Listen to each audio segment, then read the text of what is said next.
Welcome to This Explainer. Today, we're jumping right into a deep dive on one of the most vital voices in cultural critique, the legendary feminist theorist Bell Hooks. We are going to unpack the absolute bedrock of her work, specifically focusing on two of her foundational texts, Ain't I a Woman?, Black Women and Feminism, and Feminist Theory from Margin to Center. Let's explore the profound insights these texts brought to the landscape of cultural theory, and see why they are honestly just as relevant today as when they were written. Let's kick things off with what sounds like a pretty simple question. Who is actually allowed to count as a woman? You'd think the answer is straightforward, right? Well, as Hooks meticulously points out, how society answers this question historically exposes some massive, deep-rooted blind spots in mainstream assumptions about liberation and equality. Okay, let's dive into this. Here's the roadmap for our explainer today. 1. Who counts as a woman? 2. Devaluation of Black womanhood. 3. The double exclusion. 4. From margin to center. And finally, 5. Roots of intersectionality. Starting right off with Chapter 1, Who Counts as a Woman? Exposing the Blind Spots. So, to understand what Hooks was pushing back against, we have to look at how mainstream media historically defined women's liberation. Notice the goal outlined here, making women the social equals of men. Sounds great on paper, right? But Hooks hits us with a huge reality check here.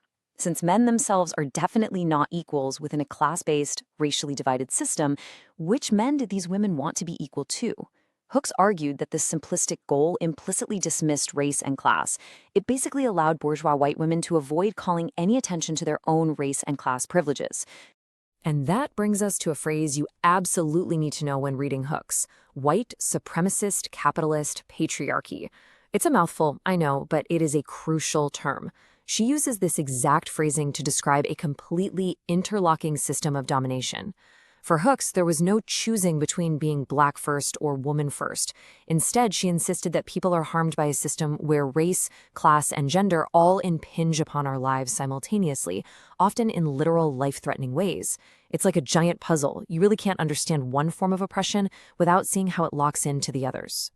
Moving right along to Section 2, Devaluation of Black Womanhood, a Historical Continuity. To truly understand who got left out of that mainstream definition of woman, we've got to look at history. And this brilliantly illustrates exactly what we're talking about. In her text, Ain't I a Woman?, Hooks details how the brutalization of enslaved Black women wasn't strictly for economic ends. It was a conscious effort to crush their sexual integrity, leading to a deep-seated devaluation of Black womanhood that permeated the psyches of all Americans. And the really scary part? This wasn't just isolated to the era of slavery. You can actually trace this deliberate effort right here on this timeline. Think about Era 1, enslavement, where exploitation was openly justified by creating horrific stereotypes of Black women as savages.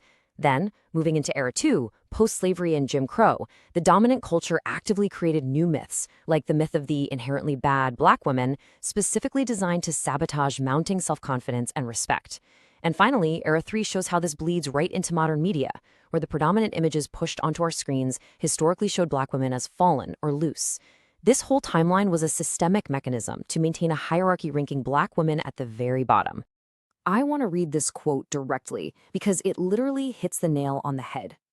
A devaluation of Black womanhood occurred as a result of the sexual exploitation of Black women during slavery that has not altered in the course of hundreds of years. This historical trauma shaped a society where Black women didn't possess even the thin veneer of legal protection that white women had. Which leads us to Section 3, the double exclusion, alienation on two fronts. This intense vulnerability sets up an incredibly complex political reality for Black women trying to organize in the 20th century. Look at this excerpt from Feminist Theory. Hooks points out a really painful dynamic. Bourgeois white women essentially defined feminism in a way that ignored Black women, but then concluded that Black women didn't even need to contribute to developing the theory. White-led movements often just wanted Black women to show up and provide colorful life stories to validate the prevailing assumptions. They didn't want them to actually reshape the theory or share real power. So, the crucial point is this double bind. On one side, you have white-led feminism. Hooks doesn't hold back here. She describes it as classist and racist, demanding a superficial sisterhood while totally refusing to surrender dominance. But then, on the other side, you have male-led civil rights organizing. Despite Black women historically sharing equal responsibility in resisting racist oppression, the patriarchal rule of these movements frequently devalued female political input. So Black women were effectively alienated on two completely different fronts. Just listen to this quote. It really captures that alienation perfectly. Many white women, totally unaware of their perception that they somehow own the movement, that they are the hosts, inviting us as guests. This highlights the totally arrogant assumption that a call for sisterhood was automatically a non-racist gesture. Often, it just reproduced the exact same servant-served paradigms it claimed to be fighting against. Now for the absolute core of our explainer. Section 4, From Margin to Center, a Radical Spatial Metaphor. Now, what's really interesting about this is how Hooks frames the origin of theory itself. She makes the case that much of feminist theory emerges from privileged women who live comfortably at the center of society. Because their perspectives rarely include any real knowledge of the lives of those living out in the margin, the resulting theory lacks wholeness. It literally cannot encompass the vast variety of human experiences. She defines it like this: to be in the margin is to be part of the whole but outside the main body. It's a powerful thought, right? Hooks actually grounded this massive theoretical framework in her own childhood memories. Growing up in a segregated town in Kentucky, the railroad tracks were a daily, physical reminder of marginality. Her community could cross the tracks to work in a service capacity for the center, but they always had to return to the margins to live. But here's where she completely flips the script on how we usually think about marginalization. Yes, the margin is a profound edge of society that isn't safe. But crucially, Hooks identifies the margin as a unique site of radical openness.